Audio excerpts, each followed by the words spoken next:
الحمد لله رب العالمين والعاقبة للمتقين والصلاة والسلام على سيد الأنبياء والمرسلين اما بعد فاعوذ بالله من الشیطان الرجیم بسم اللہ الرحمن الرحیم۔ آج ہم بات کرتے ہیں کفر اور اسلام کے درمیان، حق و باطل کے درمیان،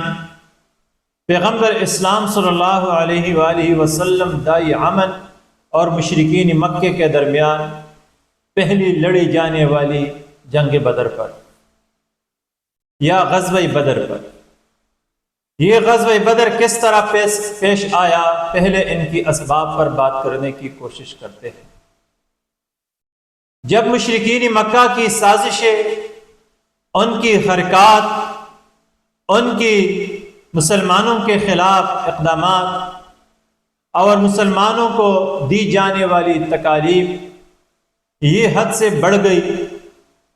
اور مسلمانوں کی وجود کو خطرہ لاحق ہو گیا۔ ان کی وجہ سے قبائل عرب کے اندر مسلمانوں کے لیے مزید مشکلات پیدا ہو گئی، اور قریش مکہ مسلمانوں کو عرب کے اندر دعوت دین، تبلیغ اسلام کے لیے چھوڑنے والے نہیں تھے، مسلمانوں کو امن و سکون کے ساتھ جینے والے نہیں تھے۔ پھر اللہ تعالیٰ جل شانہ نے مسلمانوں کو جہاد کی اجازت دے دی اور باقاعدہ طور پر جہاد کے احکامات نازل ہو گئے، اور جلد ہی جہاد مسلمانوں کے اوپر فرض کی گئی، اور یہ اسلامی ریاست کی ذمہ داری قرار دی گئی کہ وہ امر بالمعروف نہی عن المنکر کریں گے، وہ دنیا سے برائیوں کے خاتمے اور نیکیوں کو لانے، انسانوں کو انسان کی غلامی سے نکالنے اور اللہ تعالیٰ کا بندہ بنانے کے لیے بھیجے گئے ہیں، اور اسلامی ریاست کی یہ ذمہ داری ہے۔ اقامت صلاۃ اور زکوٰۃ کا نظام کے قیام یہ اسلامی ریاست کی ذمہ داری ہے۔ بالآخر مسلمانوں نے بھی مشرکین مکہ کی ان حرکات کی وجہ سے، ان کی سازشوں کی وجہ سے اعلانی جنگ کر دی، اور یہ ڈائریکٹ غزوہ بدر، یہ ڈائریکٹ کفر اسلام کے درمیان معرکہ، یہ لڑائی، یہ قتل یا یہ زخمی یا یہ نقصانات جلد شروع نہیں ہوئے تھے، بلکہ پہلے قدم میں پیغمبر اسلام صلی اللہ علیہ وآلہ وسلم نے قریش مکہ کی معیشت کو متاثر کرنے کے لیے ان کے تجارتی راستوں پر پہرے بٹھا دیے، اور ان کے قافلوں سے، تجارتی قافلوں کو روکنے کی کوشش کی، اور یہاں سے پھر آہستہ آہستہ یہ بات بڑھتی گئی، اور قریش اس بات پر قائل ہو گئے کہ اب جنگ ضروری ہے، اب مسلمانوں کے خلاف وہ بھی جنگ کے لیے نکلنے کے لیے تیاریاں شروع کی۔ اگر دیکھا جائے تاریخ کی کتابوں کو تو دشمنان اسلام پیغمبر اسلام صلی اللہ علیہ وسلم کے حوالے سے یہ اعتراض اٹھاتے ہیں کہ دیکھیں، قافلوں پر حملہ یا تجارتی راستوں کو بنا کرنا یا قافلوں پر حملہ کرنا اور قافلوں کو روکنا یہ امن پسند لوگوں کا شیوا نہیں ہے۔ دنیا کے اندر عموماً قطاع الطریق، ڈاکو یہ راستوں کو روکتے ہیں اور قافلوں کو لوٹتے ہیں، تو ایک طرح کی مسلمانوں کی، قریش مکہ کی کافروں کو لوٹنے کے مترادف ہے، ان کے مال و دولت پر ہاتھ صاف کرنے کے مترادف ہے۔ تو یہ بات قطعی طور پر غلط ہے، خلاف واقعات ہے، خلاف حالات ہے۔ پیغمبر اسلام صلی اللہ علیہ وآلہ وسلم نے اگر دیکھا جائے تو یہ بات سامنے آ جاتی ہے کہ جتنے بھی قریش کے قافلوں کے حوالے سے غزوات کیے ہیں یا سرائے بیچے ہیں یا خود گئے ہیں، تو کسی بھی سرایہ یا کسی بھی غزوے میں یہ بات ثابت نہیں کہ پیغمبر اسلام صلی اللہ علیہ وسلم نے قریش کے کسی قافلے پر حملہ کر کے ان کے مال و دولت یا ان کی سامان کو ضبط کر لی ہو اور ان کے لوگوں کو قیدی بنایا ہو، یا ان میں قتل و قتال کی نوبت آئی ہو۔ فقط صرف ایک سریہ نخلا جس میں ایک کافر قتل ہوا تھا، 2 گرفتار ہو گئے تھے اور ان کے سامان لی گئی تھی، اسی پر بھی پیغمبر اسلام صلی اللہ علیہ وسلم نے اس جماعت، اس دستے کی سرزنش کی، اس پر ناراضگی کا اظہار کیا، مقتول کی خون بہا ادا کر دی، قیدیوں کو آزاد کیا اور ان کے ساز و سامان کو واپس کر دیا۔ تو کسی قریش کے کسی ایک تجارتی قافلے پر بھی کا سامان بھی رسول اللہ صلی اللہ علیہ وسلم نے نہیں لیا تھا۔ اب یہ راستہ کیوں روک رہا تھا؟ تو اب اگر دیکھا جائے تو کسی بھی قافلے پر حملے کے وقت لڑائی کی نوبت نہیں آئی تھی۔ اکثر جب صحابہ جاتے یا پیغمبر اسلام صلی اللہ علیہ وسلم جاتے تو وہ چلا جاتا، وہ قافلہ پہلے سے گیا ہوتا۔ اب اگر دیکھا جائے تو پیغمبر اسلام صلی اللہ علیہ وسلم کی پالیسی اتنی کمزور نہیں تھی، یا آپ کا نیٹ ورک اتنا کمزور نہیں تھا کہ وہ گرفتار نہیں کر سکتے تھے قریش کے قافلوں کو۔ لیکن جنگی نقطہ نظر سے اگر اس پر تحقیق کی جائے، اور پیغمبر اسلام صلی اللہ علیہ وسلم کا فرمان بھی یہ ہے کہ الحرب خدعۃ، جنگ چال کا نام ہے۔ آپ کس طرح اپنے مخالف فریق کو، اپنے حریف کو پریشر میں لا سکتے ہیں، ان کو آپ نفسیاتی طور پر شکست سے دوچار کر سکتے ہیں، کس طرح نفسیاتی طور پر آپ اس کو مغلوب کر سکتے ہیں، کس طرح آپ اس کو پریشر پر لا سکتے ہیں۔ اور رسول اللہ کا یہ فرمان ہے کہ 100 لوگوں کو قتل کرنے سے بہتر یہ ہے کہ ایک بندے کو آپ مسلمان بنا دیں۔ اور رسول اللہ صلی اللہ علیہ وسلم کی پوری تاریخ اگر آپ دیکھیں، پوری سیرت، تو آپ کی کوشش یہ تھی کہ جنگ نہ ہو جائے، کسی بھی حالت میں جنگ نہ ہو جائے۔ اگر کسی ناگزیر صورتحال میں بھی موقع آ جاتا جنگ کی، تو رسول اللہ صلی اللہ علیہ وسلم کی کوشش یہ تھی کہ نقصان کم سے کم ہو، نقصان کم سے کم ہو، جانی ہو یا مالی ہو۔ اور ہمیشہ یہ فرماتے تھے صحابہ کو کہ آپ کبھی یہ دعا نہ کریں کہ خدا ہمارے سامنے ہمارے دشمن سے کرے۔ تو یہ قریشی مکہ کے ان قافلوں سے چیڑ چاڑ اگر دیکھا جائے، ریسرچ کی جائے، تو یہ سامنے آ جاتی ہے کہ اس کا مقصد یہ تھا کہ قریش اپنی حالت پر نظر ثانی کرے، اپنی پالیسیوں پر نظر ثانی کرے، مسلمانوں کے خلاف اپنی حرکات پر نظر ثانی کرے، اور اپنی ہاتھوں کو مسلمانوں سے روکے۔ کیونکہ رسول اللہ صلی اللہ علیہ وسلم کی زندگی کو دیکھا جائے تو کبھی بھی آپ کی کوشش نہیں رہی تھی کہ قریش کو نقصان پہنچا جائے۔ آپ نے مکہ سے ہجرت کی، لیکن قریش کو نقصان پہنچانے یا قریش کے اندر ہانہ جنگی پیدا ہونے کی آپ کبھی تیار نہیں تھے۔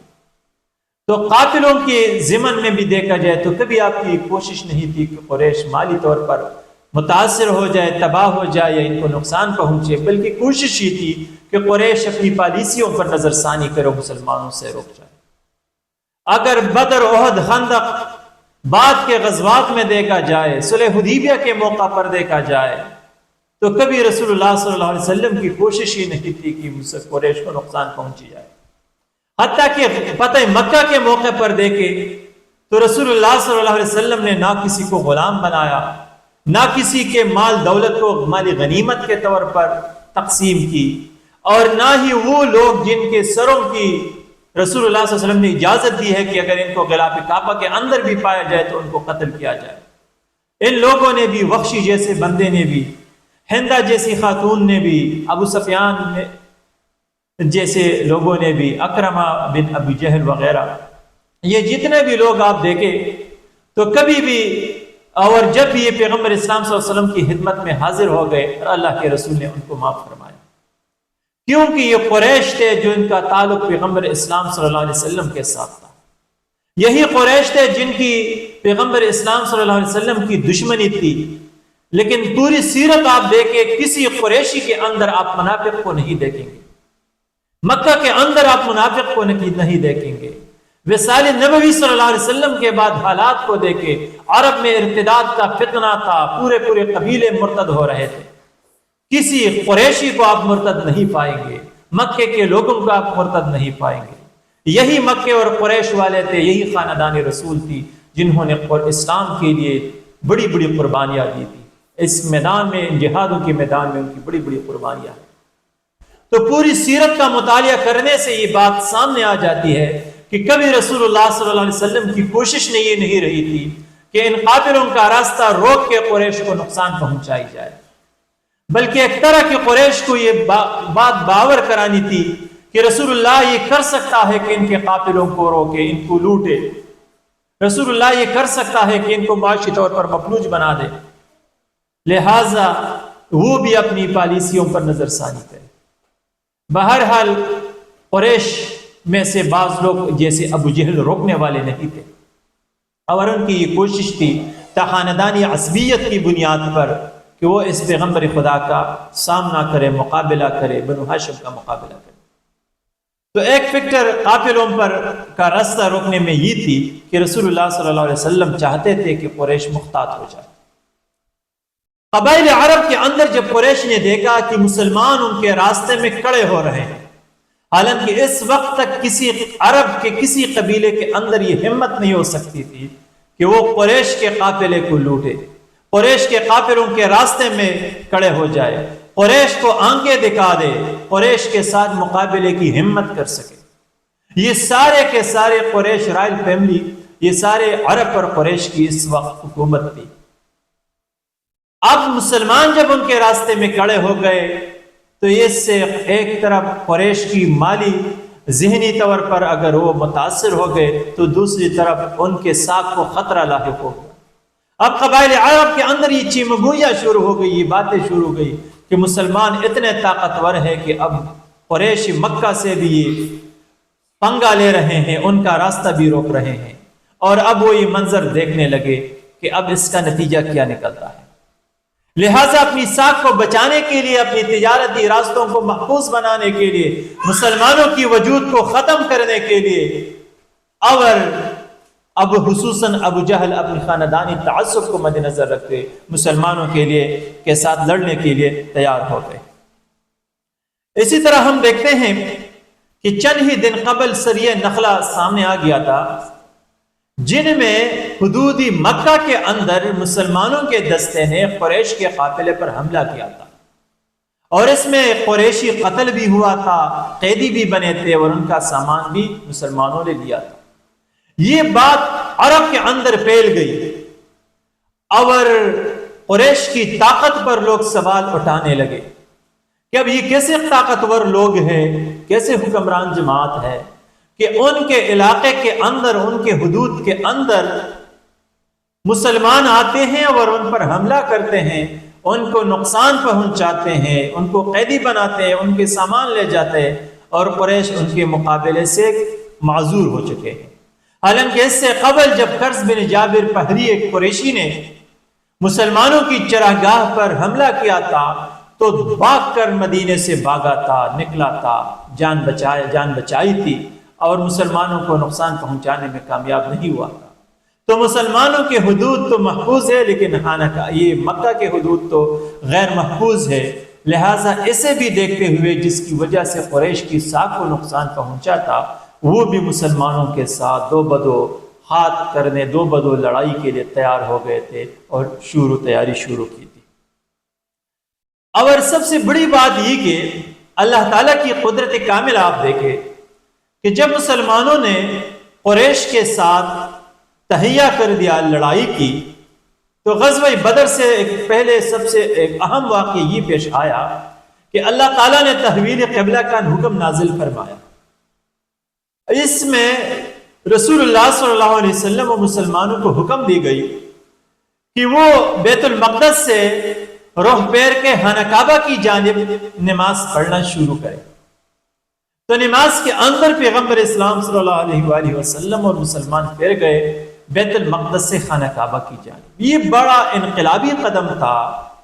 یہ حکم ایسا تھا کہ جب اللہ نے نازل فرمایا تو ایک بڑی رحمت بھی تھی، کیونکہ اسی کی وجہ سے مسلمانوں کی جماعت کے اندر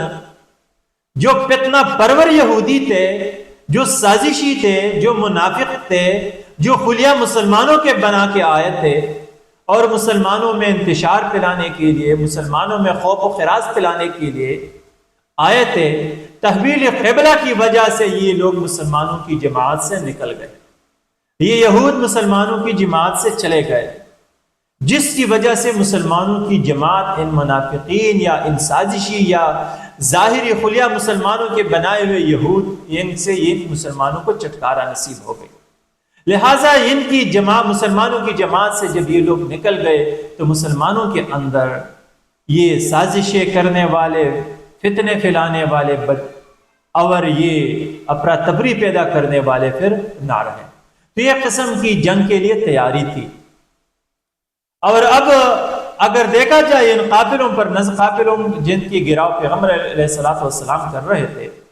اگر اس پوری سرائے اور غزوات پر جنگ بدر سے پہلے جو پیش ہوئے تھے ان پر دیکھا جائے تو یہ قسم کی مسلمانوں کے لیے ٹریننگ ہوئی تھی۔ ان کے اندر چونکہ ان کی پہلی اقدامات تھی لڑائی کے لیے نکلنا، تو ان کے قیس کی وجہ سے ان کے حوصلے بھی بڑھ رہے تھے، ان کے اندر جو نفسیاتی کیفیت تھی، ان کے اندر وہ احساس، وہ نفسیات اور وہ حواس یہ مضبوط ہو رہی تھی، اور جنگ کے لیے پھر نکلنا اور دشمن کے سامنے کھڑا ہونا اور جنگ لڑنا تو پہلے سے ریہرسل یہ قافلوں کی صورت میں ہو چکا تھا، تو جنگ بدر کی صورت میں اب ان کے لیے مشکل بات نہیں تھی۔ لہٰذا ان حالات کے مد نظر اب قریش تیاریاں کر رہے تھے، صرف موقع کے انتظار میں تھے، خصوصاً ابو جہل اور اس کے ساتھی، کہ کب ان کو موقع ملتا ہے قبائل عرب کے اندر کہ وہ مسلمانوں کے خلاف باقاعدہ عسکری میدان میں نکلے اور ان کے وجود کو ختم کرے۔ تو لہٰذا جو غزوہ ذی العشیرہ میں ہم نے پڑھا تھا کہ مشام کو جاتے ہوئے ابو سفیان کا قافلہ تو بچ گیا تھا، لیکن واپسی پر جب وہ آ رہا تھا اور مسلمان اس کے راستے میں نکل گئے اور ابو سفیان کو پتہ چلا اور اس نے پیغام بھیجا مکے کو، تو اس کے نتیجے میں مکہ کی جماعت، فوجی لشکر، عسکری اور یہ ابو جہل کی قیادت میں نکلا اور اس کی نتیجے میں جنگ بدر واقعہ پیش آیا۔ اب اس سے ہم کیا سیکھ سکتے ہیں؟ اس غزوے سے آنے والے لیکچرز پر اس پہ تفصیل سے بات کی جائے گی۔ رب کائنات سے دعا ہے کہ ہمیں سیرت النبی صلی اللہ علیہ وسلم کو سمجھنے کی توفیق عطا فرمائے۔ وآخر دعوانا ان الحمد للہ رب العالمین۔